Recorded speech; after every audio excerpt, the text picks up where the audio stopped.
네, 오늘은 레위기 13장 말씀입니다. 죄의 심각성과 거룩한 공동체의 구별. 우리 성도님들 오늘 하루도 건강하시고 주님과 동행하는 복된 한 날 되십시오. 화이팅! 사랑하는 여러분, 레위기 11장과 12장에서 하나님은 일상 속 정결의 문제를 다루셨습니다. 이제 레위기 13장, 14장에서는 나병에 관한 규례가 나옵니다.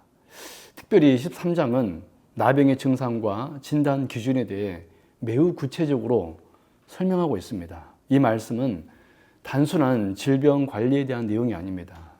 나병은 성경에서 죄의 성격을 보여주는 중요한 상징으로 사용됩니다. 전염되고 점점 퍼지며 결국 사람을 공동체에서 끊어지게 만드는 나병의 특징은 죄의 본질을 그대로 드러내기 때문입니다. 그래서 하나님은 이 규례를 통하여서 죄의 심각성과 거룩의 중요성을 가르치십니다. 이 말씀을 세 가지로 살펴보도록 하겠습니다. 첫 번째, 1절에서 28절의 내용으로 죄는 작게 시작되지만 점점 퍼져가는 성질이 있습니다. 본문은 피부에 생긴 작은 색점부터 시작하여 종기, 화상 등 다양한 형태의 나병을 세밀하게 관찰하도록 합니다. 처음에는 작은 변화처럼 보이지만 시간이 지나면서 점점 퍼지고 깊어지는 특징을 가지고 있습니다. 죄도 이와 같습니다. 처음에는 작고 사소해 보이지만 방치하면 점점 우리의 삶 전체로 퍼져나갑니다.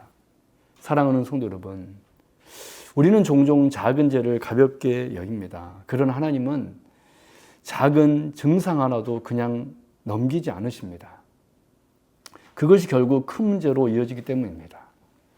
그러므로 우리는 죄를 작다고 해서 방치하지 말고 처음부터 분별하고 다루어야 합니다. 거룩한 삶은 작은 죄를 가볍게 여기지 않는 데서 시작됩니다. 두 번째로 29절에서 46절의 내용으로 죄는 결국 관계를 단절시키는 결과를 가져옵니다. 나병으로 판정된 사람은 공동체 밖으로 나가야 했고 부정하다라고 외치며 살아야 했습니다. 이는 단순한 격리가 아니라 공동체와의 단절을 의미합니다. 죄의 결과도 이와 같습니다. 죄는 하나님과의 관계를 끊고 사람과의 관계도 무너뜨립니다. 사랑하는 성도 여러분, 죄는 결코 개인적인 문제로 끝나지 않습니다. 우리의 삶뿐 아니라 주변 관계까지 무너뜨립니다. 그러므로 우리는 죄를 가볍게 여겨서는 안 됩니다. 죄는 결국 하나님과의 관계를 막는 가장 큰 장애물이기 때문입니다. 우리는 하나님과의 관계를 가장 소중히 여기며 죄를 멀리해야 합니다. 마지막 세 번째로 47절에서 59절의 내용으로 죄는 철저히 제거되어야 합니다. 옷이나 가죽에 생긴 나병은 단순히 덮어두는 것이 아니라 상태를 면밀히 살핀 후 결국 소각해야 할 것은 완전히 불태워야 했습니다. 죄에 대해서도 동일한 원리가 적용됩니다. 죄는 적당히 타협하거나 덮어둘 수 있는 것이 아닙니다. 철저히 제거되어야 합니다. 사랑하는 여러분, 우리는 죄를 정리하지 않고 남겨두려는 경향이 있습니다. 그러나 하나님은 죄와 타협하지 않으십니다.